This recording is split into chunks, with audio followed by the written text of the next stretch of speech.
Selamat datang di channel Simar Imam. Seperti biasa, jangan lupa pasang headset kalian. Siapkan kopi dan camilan. Lupakan pahitnya kehidupan. Mari kita dengarkan sambil rebahan. Penembak jitu terbaik. Bab 1565. Bang. Mobil yang dikemudikan Lian diratakan oleh cakar serigala raksasa. Mengikuti serigala raksasa itu, dia mundur selangkah, memandang curiga pada bayi perempuan yang baru diselamatkan dalam pelukannya, dan kemudian mengeluarkan raungan untuk mengungkapkan ketidaksenangannya. Lian tahu bahwa dia telah membuat marah pria besar ini, dan prioritas utamanya adalah mengirim bayi perempuan dalam pelukannya ke tempat yang aman. Melihat serigala raksasa itu mengangkat cakarnya dan menyerang lagi, Lian tidak peduli kemampuannya akan terlihat, dan mengangkat tangan kanannya untuk meraih leher serigala raksasa itu. Rasanya seperti ada tali tak kasat mata yang diikatkan di leher serigala, membuat serigala raksasa itu merasa tercekik sesaat. Namun, hal itu tidak berlangsung lama. Dengan bunyi, pop tali gas yang diciptakan Ang Li akhirnya putus setelah mencapai batasnya. Untungnya, serangan ini memberi waktu bagi Ang Li, sehingga dia bisa berlari ke sebuah gang dan menempatkan bayi perempuan itu di sudut. Tidak apa-apa, cepat keluar dari sini. Lian menghiburnya, lalu berbalik dan berlari keluar gang untuk menarik perhatian serigala raksasa itu. Setelah membiarkan Lian melarikan diri 2 kali berturut-turut, serigala raksasa itu marah dan menyerang Lian lagi. Aduh!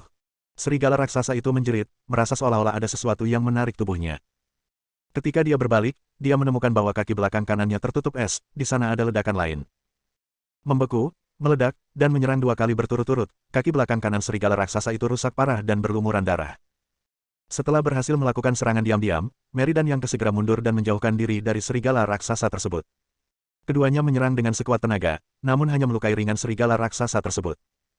Hal ini menunjukkan betapa sulitnya menghadapi serigala raksasa tersebut. Wow! Setelah merasakan sakit, serigala raksasa itu berbalik menyerang Mary dan Yang. Pasir dan batu berterbangan beberapa saat, dan keduanya mundur karena terkejut, namun mereka masih terjatuh ke tanah oleh aliran udara yang kuat. Tepat ketika serigala raksasa hendak menyerang mereka berdua lagi, tiba-tiba ditemukan ada orang lain di depannya, dan Lian lah yang baru saja dilupakan olehnya. Berhenti. Lian meraung dan menggunakan kemampuannya untuk mengendalikan pikirannya. Dikatakan bahwa pemikiran serigala sangat sederhana dan mudah dikendalikan, tetapi serigala raksasa itu terlalu besar, dan tidak mudah untuk mengendalikan makhluk sebesar itu. Lian berusaha sekuat tenaga, namun hanya membuat tubuh serigala raksasa itu membeku. Terima kasih. Yang dan Mary sangat bersemangat untuk menghindari kematian. Bisakah kamu membuat pria besar ini menggigit lidahnya dan bunuh diri? Yang bertanya. Lian mengabaikan Yang. Sudah sangat sulit baginya untuk menghentikan serigala raksasa itu. Dia tidak memiliki kemampuan untuk membuat serigala raksasa itu melakukan tindakan lain, apalagi sesuatu yang tidak realistis seperti menggigit lidahnya dan melakukan bunuh diri. Engah. Tepat saat Ang Li dan serigala raksasa menemui jalan buntu, Hudi muncul kembali dan menyerang serigala raksasa itu dengan pedang terbang. Aduh! Serigala raksasa itu meraung. Hampir di saat yang bersamaan, Lian merasakan jantungnya bergetar, tenggorokannya terasa manis, dan dia langsung muntah darah. Ini sengaja melakukannya. Lian mengutuk secara diam-diam. Serangan Hudi barusan bukanlah untuk membunuh serigala raksasa, tapi hanya untuk membangunkan serigala raksasa dari kendali Lian. Berjalan. Lian menelepon balik. Boom! Boom! Suara rumah runtuh dan ledakan mobil terdengar satu demi satu. Serigala raksasa telah benar-benar memasuki keadaan gila. Seluruh kota yang kacau berubah menjadi neraka di bumi, dengan korban yang tak terhitung jumlahnya. Jika tidak ada yang bisa menghentikan orang besar ini, maka kota kekacauan akan dibantai. Saat orang-orang putus asa, seorang pria berjubah merah muncul di langit. Dia hanya melayang di udara. Gravitasi bumi sepertinya tidak berpengaruh padanya. Aku melihatnya menepukkan telapak tangannya yang ringan, dan serigala raksasa yang baru saja melompat ke langit menghantam tanah dengan ledakan. Kemudian, pria berjubah itu mengubah telapak tangannya menjadi pisau dan menebas kekosongan tersebut. Dengan suara pop, kepala serigala besar itu berguling ke tanah, dan bau darah menyembur kemana-mana. Mati. Lian, Yang, dan Mary bahkan tidak bisa mengendalikan serigala raksasa dengan tangan mereka. Sekarang seorang pria yang tidak dapat dijelaskan tiba-tiba muncul dan membunuh serigala raksasa itu dengan lambaian telapak tangannya secara acak. Siapa orang ini? Sebuah pertanyaan muncul di benak orang. Lian langsung mengernyit setelah melihat orang itu melayang di udara. Apakah kamu kenal dia? Yang bertanya dari samping. Sebelum Lian dapat menjawab, Mary keluar dan berkata, tidak peduli siapa orang itu, kekuatannya setidaknya telah mencapai level 3, atau bahkan level 4. Semua orang masih di level pertama, dan tiba-tiba muncul pria level ketiga atau bahkan level keempat. Rasanya seperti seorang biksu tiba-tiba bertemu dengan makhluk abadi sejati. Selamat datang di Holy Lord. Bertudung itu muncul entah dari mana dan berlutut untuk menyembah pria berjubah itu. Ya Tuhan! Misteri identitas pria berjubah itu terungkap. Dia adalah pemimpin para pemburu, iblis yang berspesialisasi dalam memburu orang-orang yang memiliki kekuatan. Berjalan. Lian tidak berkata apa-apa lagi dan berbalik untuk pergi. Banyak orang di tempat itu berlutut dan beribadah di tanah, seolah-olah mereka menganggap pria berjubah itu sebagai penyelamat mereka. Kemana harus pergi? Yang Ke bertanya. Mencari kristal nuklir. Lian berkata dengan muram. Perbedaan kekuatannya terlalu besar, jika tidak ada kristal nuklir. Terkikik. Tiba-tiba sebuah tawa muncul di hadapan ketiga orang itu, membuat ketiga orang yang hendak pergi itu menjadi tegang. Ya Tuhan! Holy Lord, yang baru saja melayang di udara, tiba-tiba menghalangi jalan mereka bertiga seolah-olah sedang berteleportasi. Tanpa salam apapun, Mary mengangkat tangannya dan menembakkan 2 es ke arahnya. Hasilnya, semuanya berada sekitar 5 meter dari Holy Lord. Yang Ke juga menciptakan petir, namun ia tidak sempat mengambil tindakan karena tangan kanannya tiba-tiba berbunyi dan patah tanpa peringatan. Ideologi. Holy Lord jelas tidak melakukan apapun, serangan Mary dihancurkan, dan tangan kanan Yang Ke dinonaktifkan. Jangan sakiti mereka. Lian buru-buru melangkah ke depan mereka berdua. Cekikikan. Guru suci tertawa lagi dan berkata dengan sangat gembira, saya benar-benar tidak menyangka akan bertemu teman lama saya di sini. Teman lama. Yang Ke dan Mary saling memandang secara naluriah. Jadi Lian dan Holy Lord saling mengenal. Namun keduanya tidak terlihat seperti teman sejati. Alis Lian menegang lagi. Dia mengenal Holy Lord di depannya. Bagi Lian, Holy Lord memiliki nama lain, Chen Chong. Sebelumnya, Lian selalu mengira bahwa dialah satu-satunya penjelajah waktu, namun kini sepertinya dia salah. Selain dirinya, Chen Chong juga datang ke dunia ini. Selain itu, Chen Chong jelas telah melangkah maju, dan dia sekarang seperti orang kuat yang tiada taranya. Saya pikir kamu sudah mati. Lian berkata dengan dingin. Chen Chong mengangkat bahunya dan berkata, maaf telah mengecewakanmu. Saya tidak hanya hidup, tetapi saya juga hidup dengan sangat baik.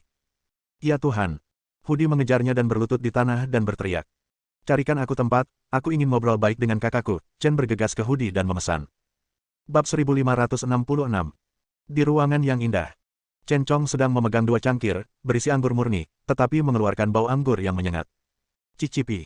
Ini adalah ergotou yang saya buat. Anda tidak akan pernah minum anggur otentik seperti itu di dunia ini. Li Jie tidak memegang gelas anggur, tapi menatap Chen Chong dan berkata, saya pikir kamu sudah mati. Chen Chong mengangkat alisnya dan berkata, sejujurnya, saya pikir kamu sudah mati.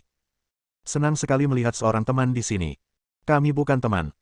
Jika keduanya bisa menjadi teman di masa lalu, sejak Putri Chen Chong meninggal, temperamennya telah berubah total, dan tidak mungkin keduanya menjadi teman. Jika kamu bukan seorang teman, kamu adalah musuh. Alis Chen Chong tiba-tiba memancarkan niat membunuh, dia menatap Lian dan berkata dengan suara yang dalam. Sebaiknya kamu memikirkannya dengan jernih. Jadilah temanku dan kamu bisa mengambil alih dunia bersamaku. Jika Anda menjadi musuh, Anda tidak punya pilihan selain meninggalkan dunia ini.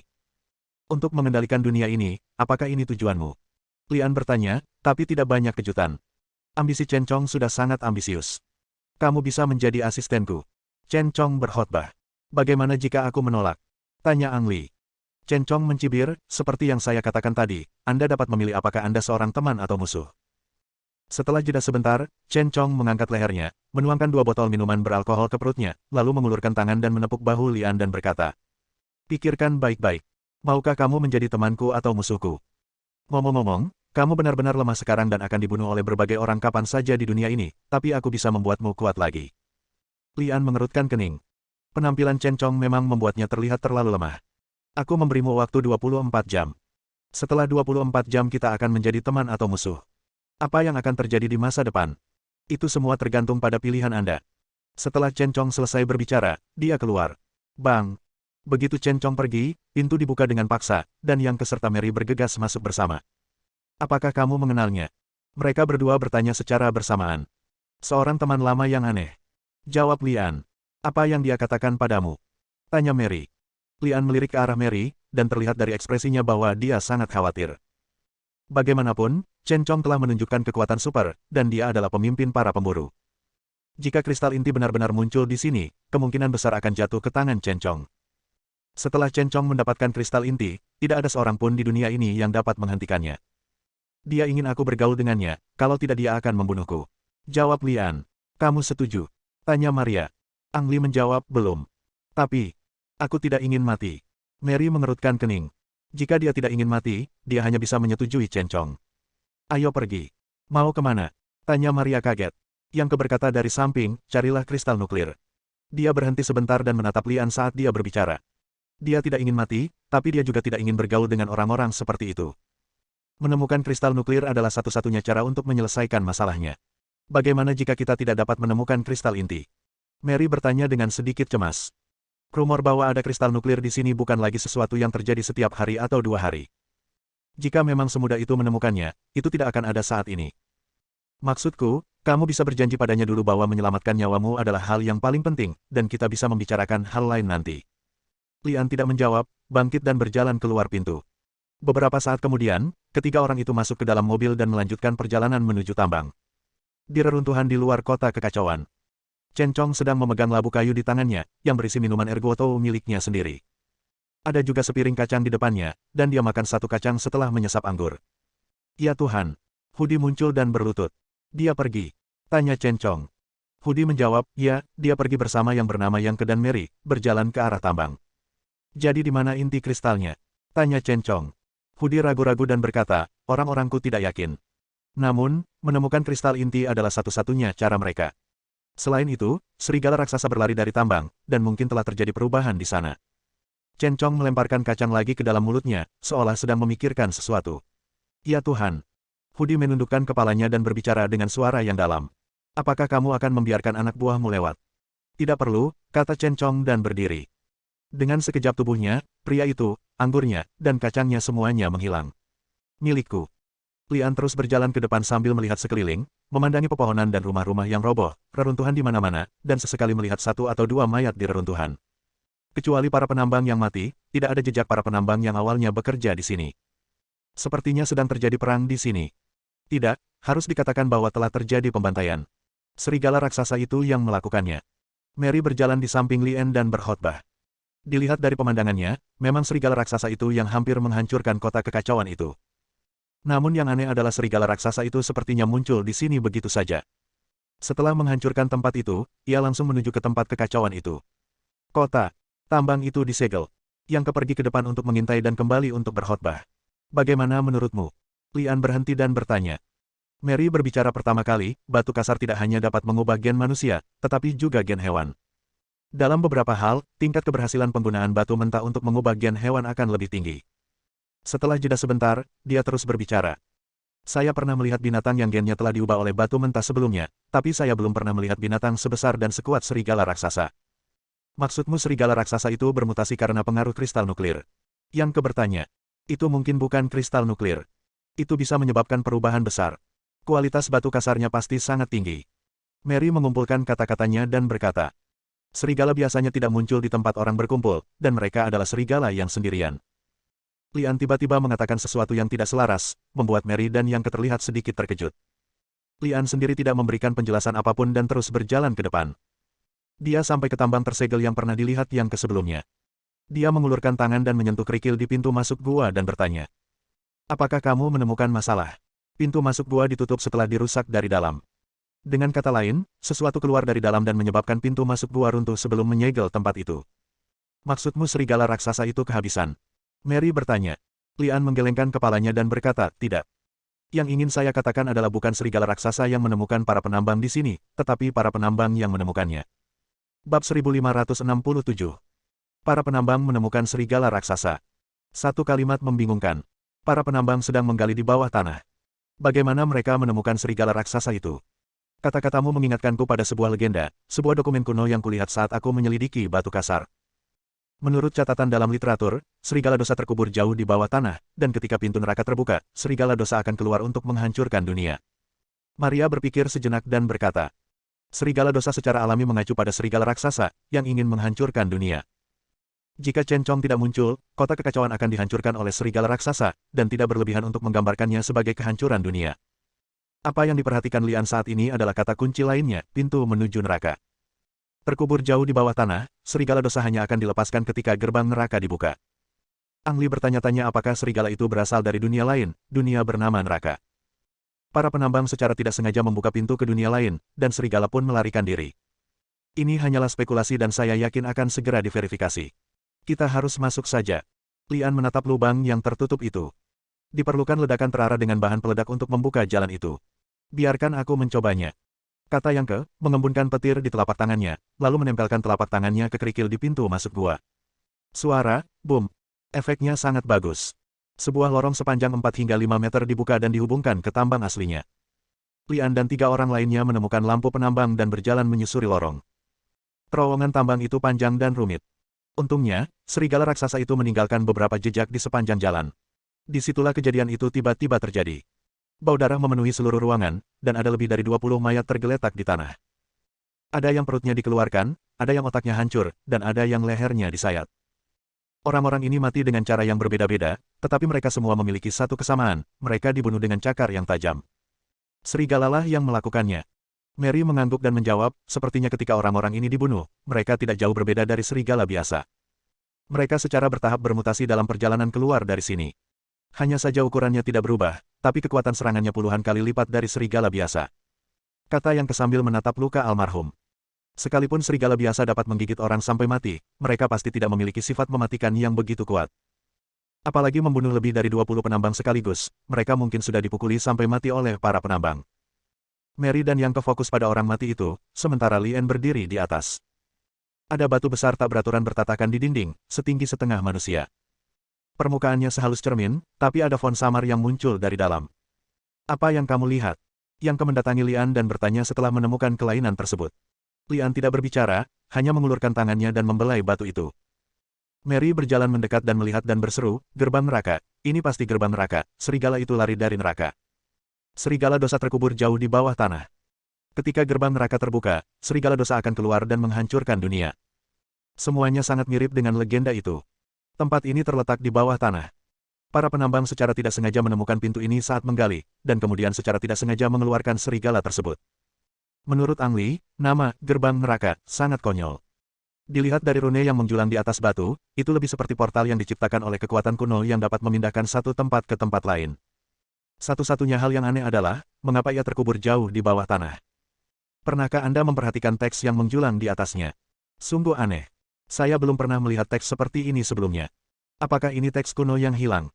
Maria mengerutkan kening. Yang ketampak terkejut, menoleh ke Lian dan bertanya, menurutmu seperti apa kata-kata ini? Bagaimana menurutmu? Lian bertanya. Yang berkata dengan suara yang dalam, sepertinya mantra kuno. Kalau tidak salah, mantra ini dimaksudkan untuk menutup gerbang neraka. Pintunya tidak lengkap dan bagian yang hilang diledakkan oleh penambang. Saya benar-benar tidak tahu apakah saya harus beruntung atau tidak. Jika tidak diledakkan, serigala mungkin tidak akan lolos. Jika tidak diledakkan, mungkin akan lebih banyak setan yang keluar dari neraka. Mary memberikan pendapat berbeda. Wow. Lian berjongkok dan mengobrak-abrik kerikil di tanah. Apa yang kamu cari? Yang bertanya dengan rasa ingin tahu. Fragmen, pecahan pintu ini. Jawab Lian, merasa sedikit menyesal. Di antara ketiganya, hanya Lian yang mempelajari rune. Jika ada batu roh, dia bisa membuat perhitungan berdasarkan rune yang ada di batu pintu dan menggambar ulang rune tersebut. Sayangnya, tanpa batu roh di tangan, mustahil menggambar ulang rune. Karena tidak dapat digambar ulang, seseorang hanya dapat mencari pecahan batu pintu, berharap menemukan cukup rune untuk membuka pintu. Itu benar. Lian telah menentukan bahwa pintu di depannya adalah pintu ke dunia lain atau ruang yang ditumpangkan. Hanya dengan mengumpulkan cukup banyak rune dan mengaturnya menurut aturan tertentu pintu ini dapat dibuka. Serigala raksasa kehabisan, jadi Ang Li menyimpulkan bahwa kristal nuklir kemungkinan besar juga ada di dunia lain. Adapun mengapa tubuh serigala raksasa tiba-tiba membesar setelah meninggalkan dunia lain, pemahaman Ang Li adalah bahwa kekuatan kristal nuklir atau batu asli ditekan di dunia lain, atau itu adalah semacam batasan yang mencegah gen bermutasi. Ketika serigala meninggalkan dunia itu, ia terbebas dari batasan, dan tubuhnya bermutasi. Tunggu sebentar, apakah kamu mencoba membuka pintu neraka? Mary bertanya dengan panik. Apa yang kamu khawatirkan? Lian bertanya. Kamu akan melepaskan semua iblis. Mary berteriak ngeri, memikirkan betapa kuatnya serigala raksasa yang berlari keluar itu, makhluk yang terkurung di dalamnya hanya akan menjadi lebih kuat. Jika semuanya dilepaskan, dunia akan hancur. Bagaimana jika ku bilang kristal inti ada di dalam? Lian bertanya lagi. Mary mengerutkan kening dan tampak sangat bingung. Akhirnya, rasa takut mengambil alih dan dia berteriak, ini hanya tebakanmu. Kamu tidak dapat memastikan bahwa itu benar-benar ada di dalam. Untuk mengambil langkah mundur, lalu bagaimana jika kristal nuklir benar-benar ada di dalam? Dibandingkan dengan iblis-iblis itu, saya pikir kita harus melepaskan kristal nuklir. Mary, kamu benar, kita harus menyerahkan kristal inti dan menghancurkan pintu ini sepenuhnya. Lian berkata sambil berdiri dan menatap Mary. Ekspresi Mary tiba-tiba menjadi linglung, dan dia tidak tahu bahwa Lian telah menggunakan kemampuan untuk memanipulasi pikirannya. Ya, kamu benar sekali, kita harus menghancurkannya. Mary, kamu sangat lelah sekarang. Kamu harus istirahat. Serahkan tugas menghancurkan pintu ini padaku. Aku sangat lelah dan butuh istirahat. Bab 1568.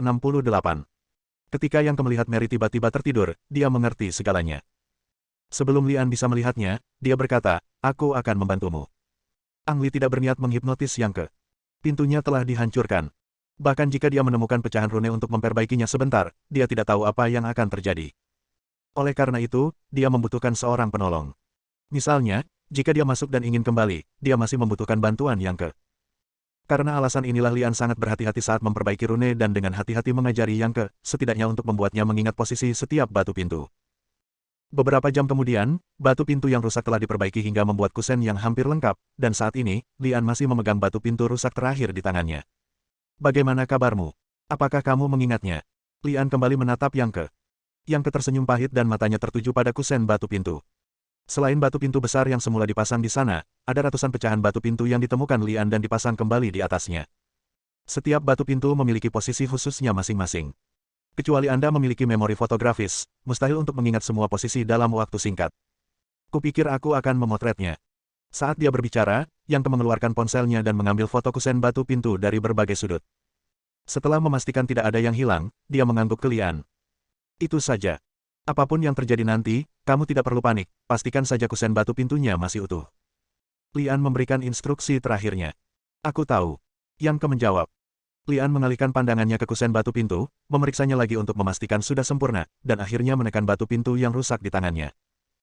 Dalam sekejap, cahaya putih keluar dari sela-sela jari Lian, dan seketika menyebar ke setiap pecahan batu pintu, hingga setiap pecahan batu pintu memancarkan cahaya putih yang begitu menusuk hingga orang tidak bisa membuka mata.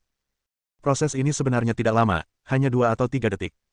Ketika cahaya putih surut dan lingkungan sekitar kembali ke tampilan aslinya, Yang Ke terkejut saat mengetahui bahwa Lian telah menghilang. Retakan. Sebelum Yang Ke mengetahui apa yang sedang terjadi, dia mendengar sedikit ledakan, dan pada saat yang sama, retakan muncul di batu pintu setinggi setengah manusia. Retakan itu menyebar dalam waktu singkat, dan 2 detik kemudian terdengar suara retakan lagi. Kali ini, batu pintu besar itu meledak, dan batu pintu kecil pecah yang ditekan Lian terbang dan berserakan. Setelah ledakan, tidak ada lagi kusen batu pintu yang tersisa, bahkan batu pintu setinggi setengah manusia itu pun berubah menjadi pecahan batu kecil dan berserakan di tanah akibat ledakan tersebut. Ini sudah berakhir. Yang Ke merasakan jantungnya berdebar kencang. Ada ratusan pecahan batu pintu yang pecah sebelumnya, tetapi setelah ledakan ini, jumlahnya berkurang menjadi ribuan. Bahkan jika Anda memiliki foto di tangan Anda, hampir tidak mungkin untuk memulihkannya lagi. Sisi lain, Lian tidak merasakan sesuatu yang aneh, dia hanya merasakan pemandangan di depannya berubah total setelah sedikit berkedip. Tambang tersebut menghilang dan digantikan oleh pohon-pohon tinggi. Secara logika, jika gerbang menuju neraka adalah sebuah portal, maka seharusnya ada gerbang menuju neraka yang sesuai di sisi lain. Faktanya tidak. Lian baru saja melihat tanda putih berkedip di udara, lalu menghilang bersama angin. Portal satu arah. Lian mengerutkan kening. Jika itu adalah portal satu arah, akan lebih sulit baginya untuk kembali. Seharusnya tidak demikian. Karena ini adalah portal satu arah, bagaimana serigala bisa melewatinya? Lian berpikir sejenak dan menyimpulkan ada yang tidak beres, menyebabkan dia tidak bisa diteleportasi ke tempat yang seharusnya. Ini adalah hal yang sangat berbahaya. Kebetulan saya tidak hancur oleh ruang dan waktu. Aduh. Raungan serigala tiba-tiba terdengar dari depan. Jantung Lian menegang, dia mengulurkan tangan dan mengeluarkan pistolnya, lalu menurunkan tubuhnya dan menukik menuju tempat asal suara itu. Sesaat kemudian, Lian terpana dengan pemandangan di depannya. Saya melihat lusinan bangkai serigala tergeletak di tanah, dan seorang pria dengan rambut acak-acakan, kulit harimau melingkari pinggangnya, dan pisau pendek berwarna merah darah di tangannya berdiri di sana dengan pakaian yang benar-benar liar. Jelas sekali, dia telah membunuh semua mayat serigala di tanah, dan hanya ada 4 serigala liar yang masih hidup. 3 dari 4 serigala liar semuanya berukuran serigala normal, tetapi serigala liar dengan satu mata serigala berukuran 2 kali lipat dari 3 serigala lainnya. Raja serigala mengertakkan gigi dan terlihat sangat galak. Orang barbar di seberang juga meraung, memancarkan aura pembunuh yang kuat. Kedua belah pihak menemui jalan buntu, dan tiba-tiba si barbar melemparkan pisau pendek di tangannya ke arah Raja Serigala, dan di saat yang sama, dia bergegas maju dengan gerakan tubuhnya. Raja Serigala memiliki beberapa luka di tubuhnya, dan sepertinya dia sudah menderita kerugian. Ketika dia melihat serangan belati itu, dia tidak ragu-ragu dan melompat menjauh untuk menghindarinya. 3 serigala liar lainnya berteriak pelan dan menyerang orang-orang barbar dari 3 arah berbeda pada saat yang bersamaan. Bang! Tidak ada jeda dalam kecepatan si barbar, tapi dia meninju dengan kedua tangannya. Seekor serigala liar yang melompat di udara dipukul kepalanya oleh tinju orang barbar. Otaknya meledak seketika dan dia mati secara tragis di tempat. Kekuatan yang sangat kuat. Lian diam-diam berpikir, dia awalnya memikirkan apakah akan maju untuk membantu orang barbar, tapi sekarang sepertinya dia terlalu banyak berpikir. Ledakan. Tinju si barbar lainnya mengenai dagu serigala lainnya, menyebabkan serigala tersebut berputar dan terbang ke udara seperti kincir angin. Serigala liar ketiga yang menghalangi jalan bertabrakan dengan tubuh si barbar yang menyamar, dan kemudian terdengar suara patah tulang. Serigala liar itu menjerit pelan dan kemudian terjatuh ke tanah. Engah. Pedang pendek berdarah itu dihindari oleh Raja Serigala dan kemudian ditusukkan ke pohon. Saat orang barbar itu hendak menghunus pedangnya, dia melihat Raja Serigala datang dengan angin gelap. Sutra. Ada 3 luka berdarah lagi di dada si barbar, tapi dia tidak peduli sama sekali. Dia terus menghunus pisaunya, berbalik dan menusuk. Engah. Raja Serigala mungkin tidak menyangka bahwa orang barbar itu lebih memilih terluka karenanya daripada melepaskan kesempatan untuk membunuhnya dan lehernya tertusuk pedang pendek. Aduh. Raja Serigala meraung dengan enggan, tetapi tubuhnya perlahan-lahan menjadi lemas di tanah. Orang barbar itu berdiri di sana dan mengambil nafas, mengeluarkan ramuan obat dari tas kulit di pinggangnya, menghancurkannya dan mengoleskannya pada luka di dadanya. Kemudian dia mengabaikan lukanya dan berjongkok untuk mengeluarkan isi perut Raja Serigala. Setelah beberapa saat, si barbar mengeluarkan bakso merah seukuran bola tenis meja dari tubuh Raja Serigala, memandang matahari, dan menunjukkan senyuman gembira di bibirnya. Apa itu? Pil serigala. Lian bergumam di dalam hatinya, dan melihat orang barbar itu membuka mulutnya dan melemparkan daging merah ke dalamnya. Dia tidak mengunyahnya dan menelannya mentah-mentah. Kemudian, orang barbar itu mengeluarkan isi perut semua mayat serigala lainnya, tetapi tidak ada lagi bakso merah yang ditemukan, yang membuatnya sedikit kecewa. Selanjutnya, orang-orang barbar mengupas semua kulit serigala dan mengemasnya. Sedangkan untuk daging serigala, mereka menggantungnya di pohon. Bersambung.